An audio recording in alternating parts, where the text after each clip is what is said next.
ഒരു അന്യമതസ്ഥന് സനാതനം ലളിതമായി എങ്ങനെ മനസ്സിലാക്കി കൊടുക്കാം? നമ്മളൊക്കെ മനസ്സിലാക്കിയാണ് വലിയ മനസ്സ്. ഈ അന്യമതസ്ഥനെ മനസ്സിലാക്കിയിട്ട് എന്ത് കാര്യം? അപ്പോഴേക്ക് അന്യമതസ്ഥനെ നന്നാക്കണം. നമ്മൾ സ്വയം ശരിയാവാനും പരിപാടിയില്ല. ശരി, നേരത്തെ ഞാൻ പറഞ്ഞത് ശരിയാണ്. അന്യമതസ്ഥരെയൊക്കെ സനാതന ധർമ്മത്തിലേക്ക് അല്ലേ കൊണ്ടുവരണം. ആദ്യം എന്താ ചെയ്യേണ്ടത്? ഞാൻ എല്ലാ അർത്ഥത്തിലും ഒരു സനാതന ധർമ്മിയാവണം. രണ്ടാമത് എൻ്റെ സ്നേഹം, എൻ്റെ ജീവിതം, എൻ്റെ ഉയർച്ച, എൻ്റെ വളർച്ച, എൻ്റെ സമൃദ്ധി ഇതെല്ലാം കാണട്ടെ. അല്ലാണ്ട് സന്യാസിമാരെ കണ്ടേണ്ട മാതൃകയാകട്ടെ. മറ്റോ ആണോ? ഞങ്ങളുടെ ഒരു സ്വാമി എപ്പോഴും സന്തോഷമാണ് അദ്ദേഹത്തിന്.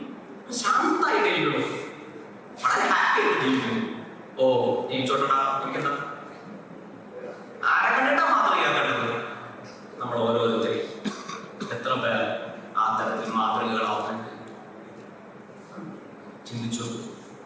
സ്വയം ജീവിതം കൊണ്ടാണ് ഒരു സനാതന ധർമ്മി മറ്റൊരാൾ ആകർഷിക്കുന്നത് എന്നാണ് ഞാൻ മനസ്സിലായത്. എന്റെ കയ്യിൽ ആളുകളെ ഞാൻ വിടാറില്ല, അതെന്റെ ഡ്യൂട്ടി. നിങ്ങൾ ഓരോരുത്തരും ധൈര്യമായിട്ട് വിളിക്കും, വരൂ, സർവത്തിനെയും സ്വീകരിക്കാൻ കഴിയുമെന്ന് പറയും. എങ്ങനെ? അത് മാത്രം പറഞ്ഞാൽ നിങ്ങൾക്ക് സർവത്തിനെയും സ്വീകരിക്കാൻ കഴിയില്ല എന്ന് ഞാൻ നിങ്ങളോട് വെല്ലുവിളിക്കാം. എനിക്ക് സർവത്തിനെയും സ്വീകരിക്കാൻ കഴിയുമെന്ന് ഞാൻ നിങ്ങൾക്ക് വാക്ക് തരാം. അത് ഞാൻ ഹിന്ദു ആയതുകൊണ്ടാണ്.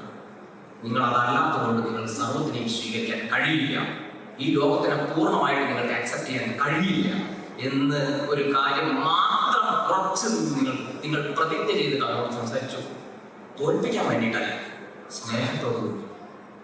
നിങ്ങൾ തോൽപ്പിക്കാൻ വേണ്ടി ഒരാളെ എപ്പോഴെങ്കിലും ശ്രമിച്ചാൽ അവൻ കൂടുതൽ അവന്റെ പക്ഷം ഉറപ്പിക്കാൻ ശ്രമിക്കും. ശരിയാണോ? ശരിയാണോ? മനസ്സിലായോ?